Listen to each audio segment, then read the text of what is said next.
Halo guys, memasuki tahun baru 2021 ini, saya ucapkan kepada teman-teman dimanapun berada, semoga tahun ini lebih baik dari tahun sebelumnya.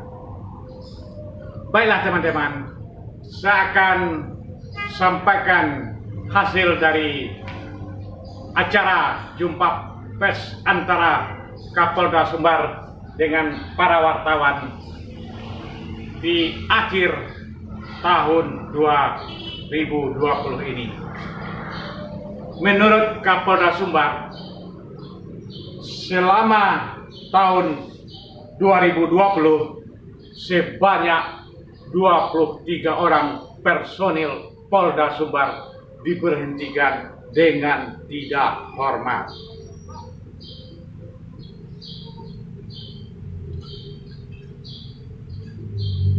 Menurut Kapolda Sumbar, Irjen Pol Tony Hermanto, pihaknya sangat tegas terhadap apapun tindak pelanggaran yang dilakukan oleh personil Polri di jajarannya.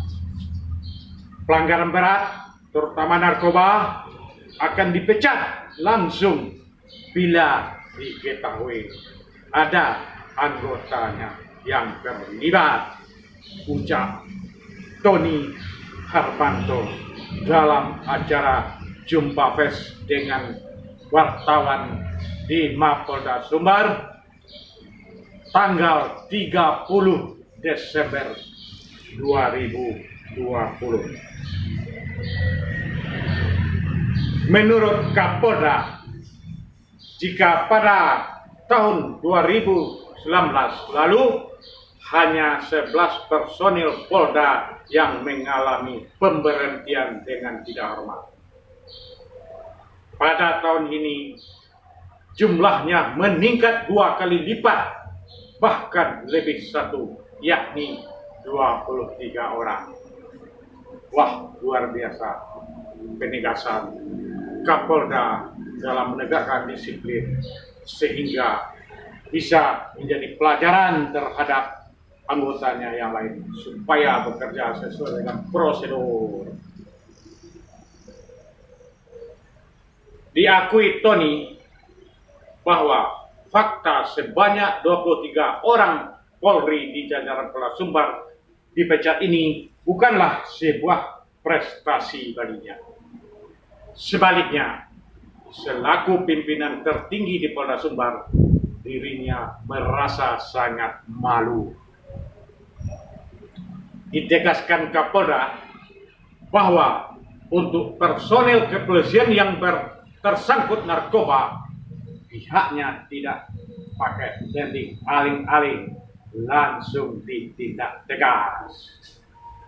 Sebagai petugas, hukuman harus lebih berat, katanya. Jika di tempat lain barang bukti di bawah 2,5 gram sabu, sanksinya bisa berupa kurungan saja. Kami di Polda Sumbar tidak kompromi. Apalagi terbukti, kami langsung pecat, tegasnya lagi. Pada saat itu Kapolda didamping oleh jajarannya, termasuk Kabid Humas, Karoop, Dirlantas, Dirkrimsus, Dirnarkoba, dan Irwasda, dan lain-lainnya.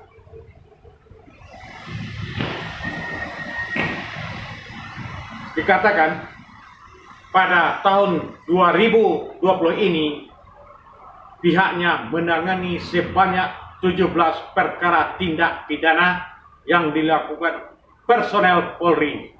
3 diantaranya adalah perwira dan lainnya adalah bintara. Kapolda Tony Hermanto juga membeberkan fakta tindak pelanggaran disiplin yang dilakukan oleh 202 personel di jajaran Polda Sumbar sepanjang tahun 2020. Rinciannya, selesai diproses sebanyak 165 orang, lainnya 37 orang masih dalam proses. Pelanggaran disiplin itu dilakukan 6 perwira menengah, 28 perwira pertama, 223 bintara, serta oleh seorang ASN Polri, ungkap Kapolda.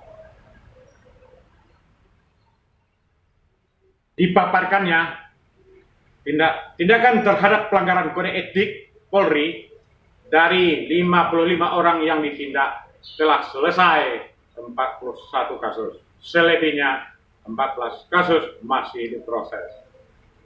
Sebanyak 55 orang ini terdiri dari 3 perwira menengah, 6 perwira utama, dan 46 bintara, ucapnya lagi.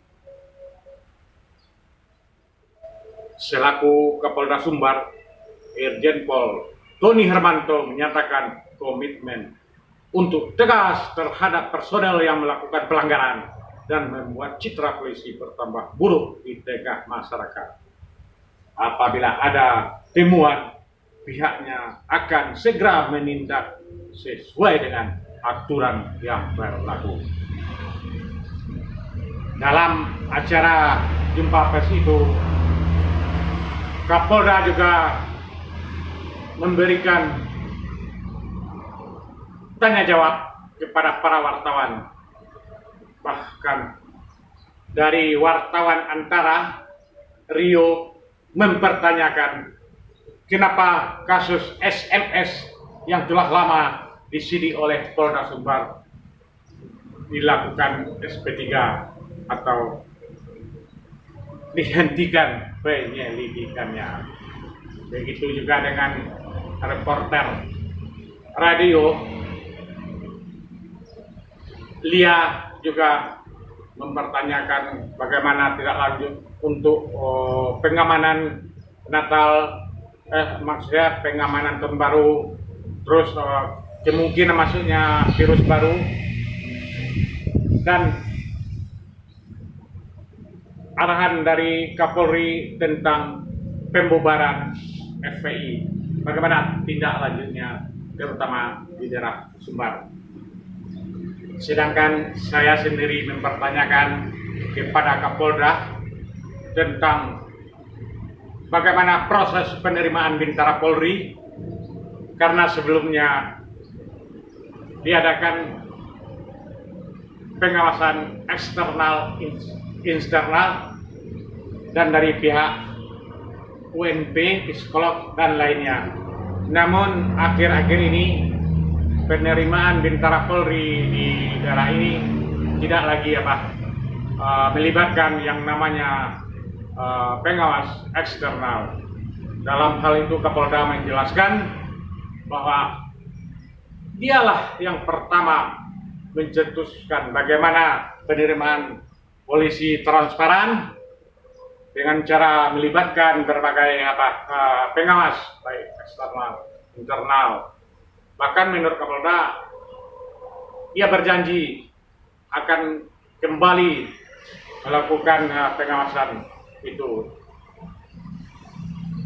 Kemudian ada lagi pertanyaan dari para rekan-rekan wartawan, bagaimana nanti di tahun 2021 prediksi kejahatan yang menonjol, termasuk kasus lalu lintas, kecelakaan lalu lintas, narkoba, illegal logging, dan lain-lain sebagainya.